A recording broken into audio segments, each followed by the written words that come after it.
See,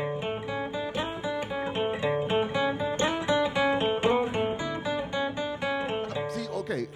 So, are you a big Seinfeld guy? Okay, it was on when I was a child. What year were you born? 82. Oh, you're decrepit. I look good though. Yeah. Yeah, no, I was just kidding. I was born in 90. 90 But still old. This is still, literally somebody sent me a TikTok. I was telling somebody the other day where it's like, what do you consider old? And somebody was like, oh, if you were born before 1990. Yeah. And I was like, fuck. Like, oh, I can't argue that. I'm 30. I'm 35. I'm not young. Like, if I was making decisions, Yeah. Some people would be like, you're too old for that. But I'm also not like, it's this weird in between. Like in the eyes of the law, I am an adult. Yeah, but in the eyes of the Lord. But I am not. I am not at all, dude. It's crazy. Like I feel. It's more like maturity level and intelligence level is very low. But my body was born in 82. Yeah. Okay. No, for sure. Hold on. We're getting off. What were we talking about before that? Situational comedies. Seinfeld. Boom. And we need a fucking board because This is okay. This is the thing about what Seinfeld was. So all the episodes, people ask him like, oh, "How do you write your jokes? Where do your jokes come from?" And all the episodes was just him building a bit, building a new joke. Yeah. I guess that's what I say that to say this. That's why I like podcasting. There's so much from my old podcast. Do you mind if I mention them? Yeah. Do the man, homie, bro. R.I.P. No, we're good. You know what I feel like, and I'm gonna say, hold on. You know what I feel like? I feel like you've been in a lot of relationships with me and her, and now you're with like a guy who's like sensitive. You know what I mean? And I'm here, and you're like, hey, I'm sorry. I'm like, you don't have to apologize. Yeah. You don't have to say the name of your own podcast on one of your podcasts. Yeah. Pat. But I also feel like I'm a guy that people warn me about. I'm with the guy that somebody warned me about. Yeah. You know, exactly. Like, I'm like, oh man, like I'm a reformed thug. Like we got mixed emotions when we dropped that. I think Brian Powell had like the greatest comment. He's like, "Oh, this picture looks cool. We should start a podcast," which is kind of like it's perfect. Yeah, I mean that was the last straw that made us go like, we do look good together. That is a sick picture. Good together. That is so. Yeah, actually, I didn't Shout really out think about to that. Chase Otero capturing the magic based off one picture. Based off one picture. We were like, and I mean, okay, but hold on. Let's get a little Seinfeld. Back to Seinfeld. Okay, but back to Seinfeld real quick. Can we start here in a baseline? Do you think Seinfeld is now or was ever funny? Seinfeld the comic or Yes. Seinfeld the show? Comic. Yes. Yes to both. I think Seinfeld the show, the television show, Great. So hilarious. Great. So Phenomenal. Hilarious. How can you like the show and not like who it's based off of? Was him and Larry David. Because Larry David's an amazing writer. So first off, writers. Let's go with that. It's not him by himself. Writers. Yeah. I'm not saying he's like untalented. Maybe it's just not my cup of tea. It's very hacky, very whatever. But also the cast on Seinfeld. Yeah. They were amazing actors. Oh, So yeah. like when you surround yourself with, he even said that he's like, I'm not a good actor. I just His surround acting in myself- season 1 is so bad. Season 1. Yeah. Season 1. No. Season 1. No, it's so bad because they're all students of the craft. Yeah, they've all been in like sketch teams and improv teams. Yeah, and all but that stuff. Do you listen to like Seinfeld's like albums? Do you know his bits? I don't know his bits exactly, but I mean like the last few specials that I've seen. What, the Pop-Tart one? Oh, that was a movie. Pop-Tart's great. Yeah. Was it? Yeah, I mean, it was great going into knowing that, like, oh, this isn't going to be like the art piece of the century, but it was like it was entertaining. Sometimes I just like watching movies for the entertainment factor. Well, movies should be entertaining. Yeah. Well, I mean, some people watch movies to be pretentious. Let's get that out there. I mean, there's a whole thing like, oh, it was a beautiful piece of. Yeah, but you've never felt that. You never watched a movie and been like, it like really felt it in your soul. You never cried? Do you cry during movies? I cry so much. Yeah, I mean, I get wet, you know. I get wet. I get wet. My eye pussies. There's one movie I love. This movie made my eyes pussies. My eye pussies wet. No, I love Adam Sandler's dramatic movies. That movie where he has cancer. The 9/11 one. I didn't. He has a cancer. Oh yeah. Funny people. I didn't know he had a 9/11. He had a 9/11 one. Yeah. I thought we were both about to teach each other something. But it was such a good movie. But that's one movie where I could never watch again. It was that like deep, impactful. You know what I mean? Cried? Oh yeah. Yeah. It was fucking ridiculous. It was ridiculous. Cry. We've talked about this. I cry during almost every single Tom Hanks movie. Yeah. I mean, I don't think he's ever got me wet. He's never got you wet? No. What actor gets you the wettest? Man, like, did you get wet? Hold on. Did you get wet when John Wick's dog died? Yes. Oh, dude, I got so wet. I knew that. I didn't watch that movie for years after it came out because I knew that scene was going to come up. Because and I was like, how wet it made you. Yeah, I can't stand animal cruelty at all. Oh, dude, that makes me like even for entertainment purposes. I'm like, why is that in there? Yeah, I could see like people get hit by subway cars. Yeah, what buses, about Forrest Gump all when that his mom stuff. died?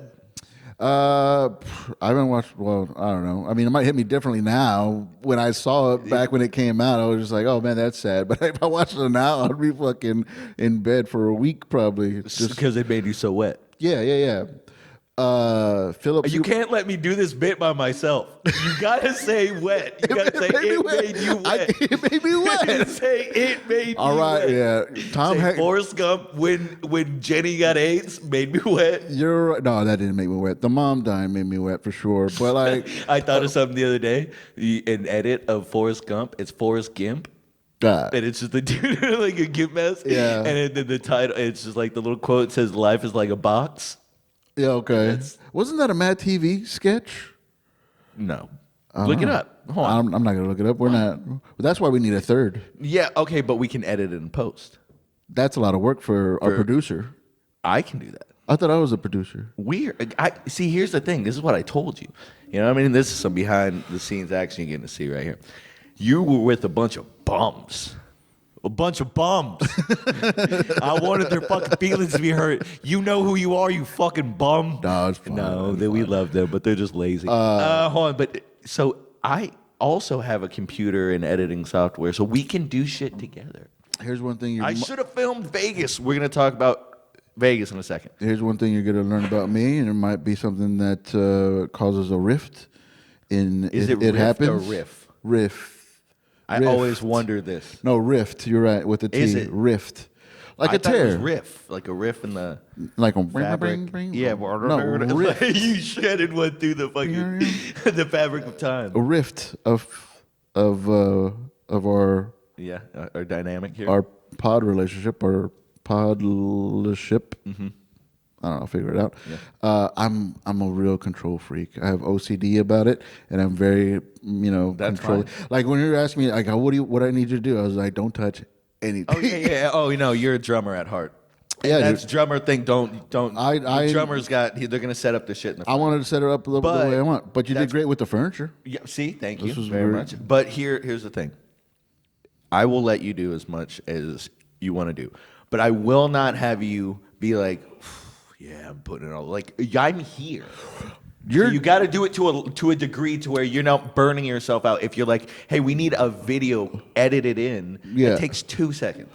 We'll see. Now, when you're doing a bunch of other shit, it's 2 seconds that you don't have. I am smoking weed and playing Call of Duty. Yeah, you know what I mean. Mm-hmm. Mm-hmm. So I'm. Maybe we could put that in the clips. I should have filmed Vegas. You should have filmed Vegas. I literally was going to pull out my phone and just start filming stuff, but I was, yeah. Actor that gets me wet, Philip Seymour Hoffman. Which time did he get you the wettest? Dog. Have you ever seen... Because I just saw him in like Along Came Polly. No. I mean, that was hilarious. He's a great comedic actor. For sure. But, dude, Before the Devil Knows You're Dead? Never. Yeah. It's oh, dude, it's so fucking sad. Did you ever see Her? No. Oh. Is he in that? That's Joaquin Phoenix. Yeah, that's Joaquin Phoenix. But I'm just thinking of movies that got me sopping wet. Yeah. Yeah. But that was a phone. Okay, dude. So it's so close to like what we are now. It's crazy. It's Siri, right? Imagine, but Siri's AI. And it's really intelligent, and it's on your phone, and he has a little headpiece in, so it's always talking to you, and you're talking to it, right? But it's whose voice? Who's the South African, right? I think she's Scarlett Johansson. Yep. Mm-hmm. So it's her. See, we don't need no fucking. Yeah, exactly. I got it all right here. Yeah, I'm surprised when I know things. When I said that, I was like, all right. Pop culture Jeopardy. All right. Hello, little Scarlett Johansson. I don't think I've seen it back to front though. That her. So she's in his ear talking, and it's this guy who's like kind of lonely. I think he like had gone through a divorce or gone through a breakup, so he's like sad. He's kind of lonely, and he develops a relationship with this girl that's just in his ear talking to him. And remember, she is I have super intelligent. I have seen it now. And then at the end of the movie, bro, he finds out this healer is having mind sex with everybody, and he's like, how many other people? And she's like a million. Like, I'm in update. Everybody, the world. Yeah, that's can you what imagine phones do. Yeah, exactly. But like, it didn't. I don't know. You didn't see it coming. But can you imagine? Like, it's one thing to get cheated on, but like, she's like 6.8 million. Yeah, I have seen it. That's gotta hurt at a certain point. Did that make you wet? Oh, I got so wet. I really slid out of my chair. Yeah, because it's so real. It was just like, fuck. Like, can you imagine? Like, not being able to find a human relationship, a connection with another person, right? And so then you are forced into this like weird world where like you fall in love with like an AI, which is, he's like getting almost like they were sort of putting like mixed relationship vibes. Like everybody that found out like you're in love with the phone, it's crazy. And he's like, yeah, but we're in love. He goes through all that, and then he can't even hold that down. An AI, a machine is like, chunk deuce, I'm out. It's not you. It's dude. me. I feel you getting wet right now, dude. Here's what's interesting. All right, see, I saw it and I was like, man, that sucks, dude. Relationship movies like that don't get me. I've never been broken up with. I've been. I mean, don't get it wrong. You've never been like relationship sad? Like relationship sad? No, I mean, I've been cheated on a couple of times, and that sucks. Yeah. But and then I broke up. And then I broke up with them. Yeah. And then I broke up with them. I love that. That's like being called into your boss's office and then be like, I quit. I fucking quit. I quit. No. Yeah. It's like no. As they like take a dick out of their mouth, like, no, you were already gonna be fired. Yeah, I've been like told like, oh no, like we're just friends, Like I've built up the anticipation, like I've built up, this is a relationship now. Yeah, and been told like no, and that would bum me out. But I've never been like fucking. You never wrote a song head over heels over somebody and like madly in love, and then it stops, and then I gotta deal with that. I've always been like, all right, I'm ready for this to be over with. Is your wife the first girl that you were like really in love with? Where you're like, oh, this one I need forever. Yeah. And then y'all have been together what, like we 12 years? We were high school sweethearts, and then we went our separate ways for like 10 years. She lived her life, I lived my life. Y'all guys both got to go out there and sow your royal oats. We experienced other people's wetness. Yeah, we got, and not from their eyes. Yeah. Genitalia wetness, which is gross. We would never. But and we stayed in contact thanks to like social media and stuff. And then when I moved back from Seattle, we just made it happen. We're like, oh, this makes sense.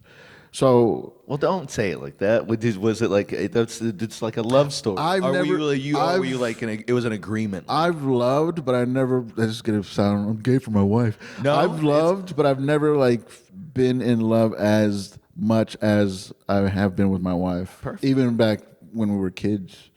You know what I mean? She's always been the one. She's always been like, yeah, that one. The only reason why we split up, she's younger than me, so I was gonna like go to college for 4 months and then live my life and all that stuff. And then you got out there and you saw all the booty shorts in like college campus, and you were like, no, it was still like, well, I didn't want to be, I'm a college guy now. Exactly. I don't want to be dating a high schooler. I thought you were gonna say you don't want to take sand to the beach, but well, that too, and then we just did our separate things.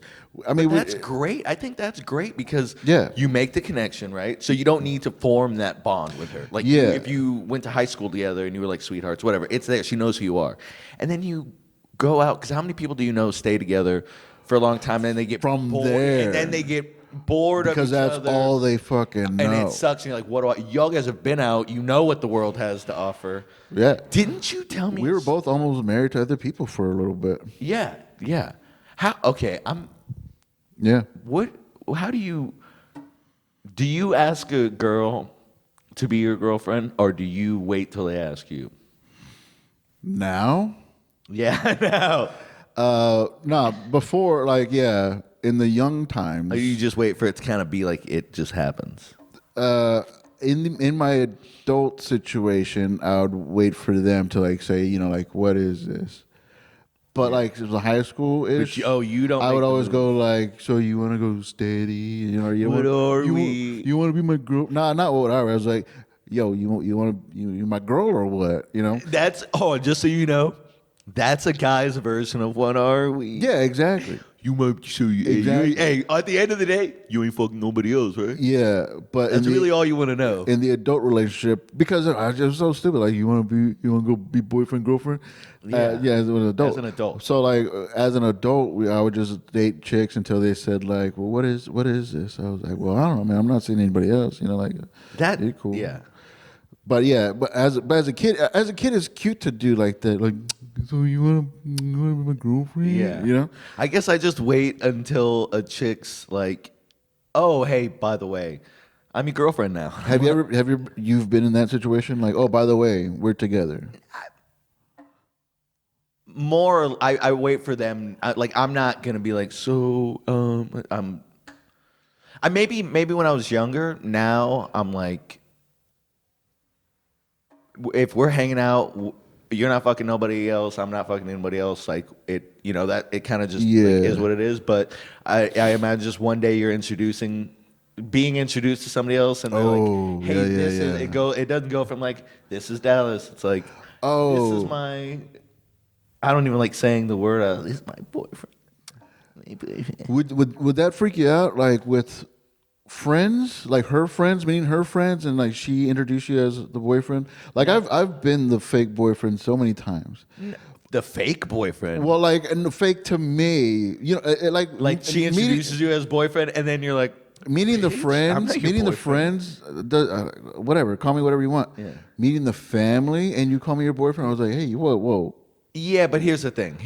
I've been in that situation once where this girl introduced me to her mom as her boyfriend. What were you doing meeting her mom after y'all were fucking? I was hanging out at her house. And her mom just came over? Yeah, her mom just came over. Oh, okay, that's different. I thought you went somewhere with her. No, it wasn't like a holiday. If you go somewhere, you know what I mean? Like if it wasn't a holiday or nothing. I'm having dinner with my mom, you should come. It's like, no, I'm not your friend. We were there hanging at the house, and 60s? She goes, "Oh, is this the boyfriend?" She's like, "Yeah, this is Patrick." I was like, "What?" But how long had y'all guys been hooking up? Man, maybe almost on and off like a year. Okay, well that's not. But it was on and off. Yeah. Like a drunk hookup thing, or like y'all guys would like hit each other? Not a drunk hookup, just like, hey, what are you doing? Let's hang out. We would hang out for a couple of weeks and then like just fade away from each other. And then we would like call each other back and like, hey, what are you do up to anything? Oh, let's hang out, blah, blah, blah. Do that for a couple of weeks, a month maybe. And then, so I mean, it wasn't like the breakup, gets back together, breakup, get back together. It wasn't that. Like we didn't fight, we just faded. Stopped. Yeah, we just faded, and we were just like kind of just cool with that. Would it have hurt your feelings? Do you ever get your feelings hurt if you would have been introduced as like the friend? Oh, I've been introduced as a friend And before. then you're like, the same thing. You're like, yeah. Okay. Yeah. No, I've been introduced as a friend plenty of times. I was like, no, cool. No. I love you. Yeah, I'm just your fucking friend. I gotta go get this tattoo of your name removed. No big deal. I gotta go get a large black tattoo over your name. Dude, I've been friend zoned a lot. But going back to the movies, because we're talking about movies, this is gonna be an interesting part because like we're just going up tangents. I want to kind of keep it like bring a fourth wall type of thing, like a theme thing. So I think movies that make you wet is a great intro podcast. I love that so much. Movies that make you wet. Movies that make you wet. Forrest Gump. Oh, okay. So Philip Seymour Hoffman in Before the Devil Knows You're Dead. Spoiler alert, it's an old movie. It's him, Ethan Hawke are brothers. Doesn't make sense. They don't even look alike. Whatever. At all. Yada yada yada. They do a botch jewelry store heist. Yeah. Philip Seymour Hoffman. He's the brains behind it. Yeah, of course. Ethan Hawke and his friend, his idiot friend, were the runners. You know, the guys that make the things happen. Whatever you call it. I'm not gangster enough to know these terms. Yeah. Either way, later down the line, he gets to a thing with his father. And it's always like the father scenes and parent scenes in movies. That'll get you. That gets me. Daughter scenes. I have a daughter. It's the parent things and the animal things. More dogs than anything else. I can't stand seeing dogs get hurt or dogs get sad. Whoever like dogs and parents, but fucking children, you're like whatever. I mean, I have no connection to that. Humans. It's so funny, dude. Like. Hold on. You're gonna get off the Philip Seymour Hoffman. Oh, okay. But you're right. You gotta fit. You gotta. This is why we need a third. This is why we need a third. I'm the third. I'm thirding it. You can't be third in the volley guy. We need a third. Okay. Yeah. But either way, okay, good. So he has this interaction with his dad after a funeral, and he's just like, "Man, for a long time, I always thought like I was adopted. I always thought, I was the ugly one, so and so, my brother was the good one. Yeah. Everybody loved him, and the dad's like, he was the baby. He was the baby. You're the adult. We expected more out of you, whatever. And then something about like, I just don't even think you even cared. And the dad just gets up and fucking slaps him, dude. Slaps him. And, you got to watch this movie because it has his significant other is Marissa Tomei. And she is naked. A lot. Naked. I can just go to thefappening.com and I can see man, that. you need the context to make it really work. To really make me you got to get in here to make me wet. I feel that actually. Okay. So he gets up and he gets his girlfriend Marissa Tomei, and they go in the car and he just freaks out. Because his dad is trying to apologize by slapping him. No, well, he tried to apologize, and Philip Seymour Hoffman is like, "That's apology not accepted." Accepted. Yeah, I got stutter. It happens. The father tries to apologize. Hoffman is like, "Go fuck yourself," and the father like slaps him. And though he goes in his car, and it's him and Marissa Tomei, I forget what her name is in the movie, and he just freaks out. He's like, "You can't fucking do that. It's not fucking fair." Because the dad... Hold on. Is this... It's just because I want a final landing here. I want to wrap up, put a bow on it. Is this the part that gets you wet? Oh, yeah. So it's the dad thing of him like... Because his dad's like, "All right, I hear you. Sorry." Yeah. Sorry, not sorry. Yeah. And Hoffman's is like... You can't just say you're sorry and expect me to be like, cool, all right, we'll get where we go off here, Yeah. Let's just pick up where we left off, type of thing. And that's what he was expecting. And the dad's like, well, if you don't want my apology, bah. And so Hoffman's just in his car freaking out. He's like, "You can't fucking do that. You can't fucking do. It's not fucking fair." And I was like, Because you can't fucking do that. It is not fucking fair. It's not fucking fair. You can't just like apologize and be like, cool. That should be an ongoing thing throughout the podcast whenever something comes up. That we can use that. You can't fucking do it. It's not fucking fair. You know what? Okay, if we're talking about probably like the wettest of movies really ever made me consistently. Heat. Do you like Heat? Yeah. Don't tell me you have seen Heat though. You do. I don't need to run you up to speed on it. Heat. Yes. Okay. Spoiler alert. I mean, the movie was made in 1990 fucking 3 or something like that. Like, sorry. Yeah.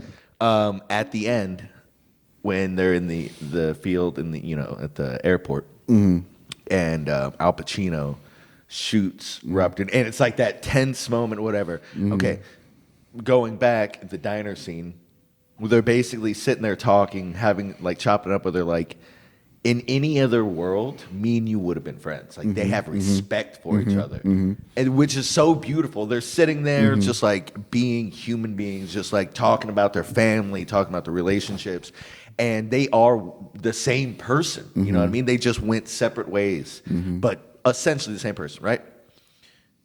But he tells him in the moment, if you come around that corner, I'm going to do what I have to do. And he says, same thing.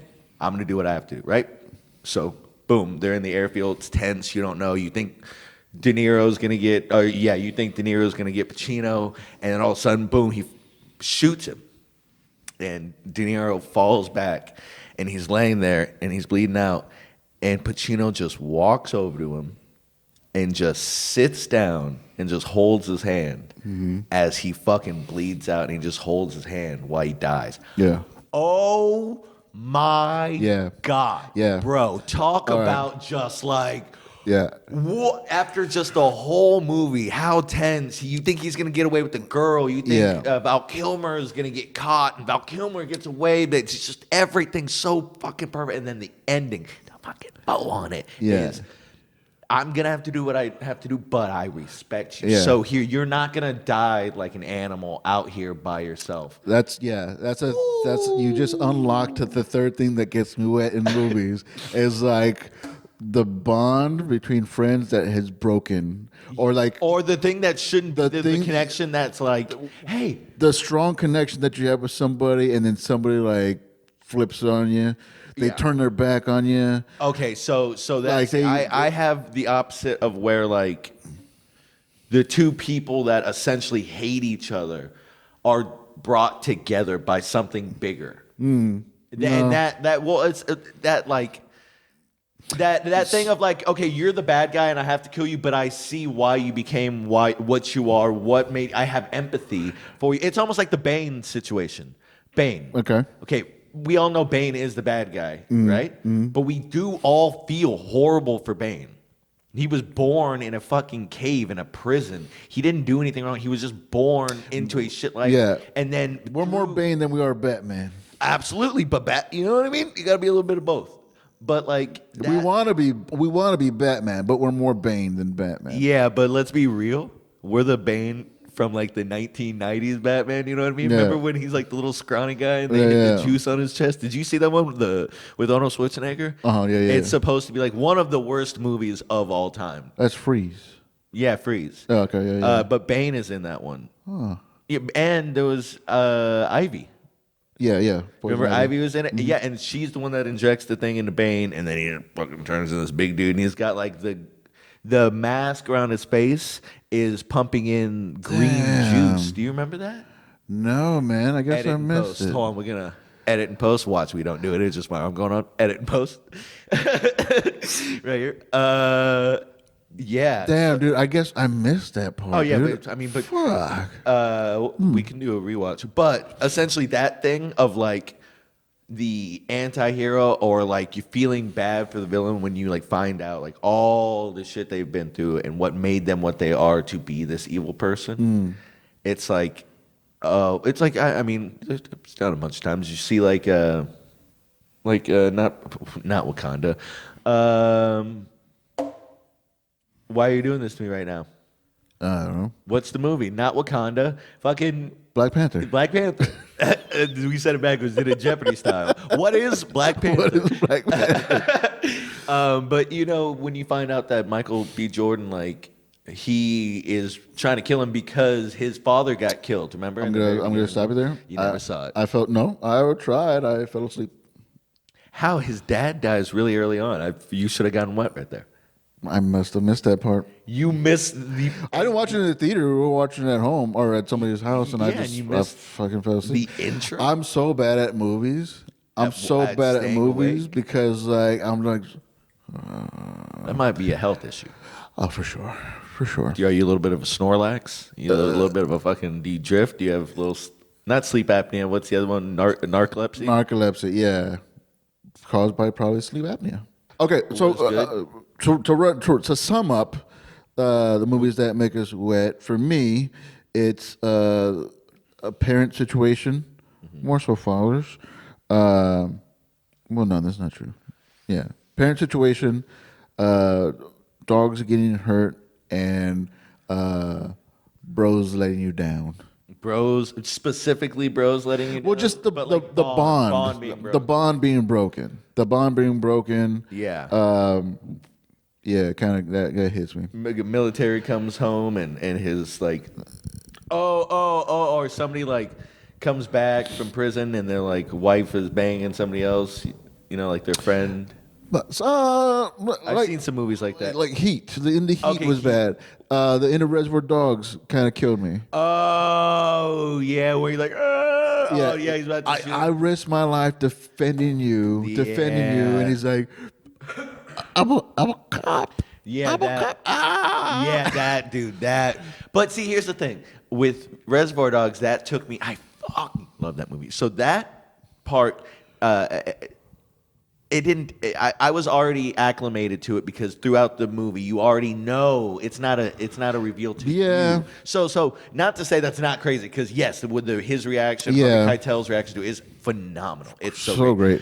But you know what scene like really got me in the very beginning when he's bleeding out and he's like, I'm gonna fucking die. He's like, you're not gonna die. You're not gonna die, You're not gonna man. fucking die. Say it. Say the fucking word. yeah. That panic, that fear, that's one thing that'll get me not crying, but like will really rouse me is when you can portray somebody's fear and anxiety of like, oh shit, like I don't like that. If you've ever been real scared or had something happen and you know that shock of adrenaline goes through your body and feels like needles everywhere. So yeah. Anyways, movies that get me wet. Movies that get you wet. Anything I don't even know. Like anything with daughters. I cried at the end of the new Mulan. Okay, so I guess that's a daughter thing. And then relationships. You just the movies that are like deal with being alone forever. That's because like I mean you're married, but like that feeling of like not. Like aloneness, you know what I mean? I'm so like that really does terrify. And everybody tries to be cool. I'm like, I don't give a fuck. I'll be, whatever. Like, no, having a companion, like a partner. That's another reason. Like, I won't ask about boyfriend stuff. I'm just like, I don't want to know the answer. I don't want to like. I don't want this ride to ever end. Yeah, so I'm like, one day, it's like, by the way. You're mine. I'm like, yeah, for sure. Thank you. Thank you so much for the opportunity. I'm very appreciative to be here to do like a press conference. I'd like to thank you so much for the opportunity. I like to thank Jesus first. My mama always told me I would be here. So I'm just emotional, man. If you can really evoke an emotion like a heavy, did you see The Creator, the AI movie? No. Oh man, big cry. But anyways, that's movies that get us wet. It happens. Anything with Tom Hanks, it happens, bro.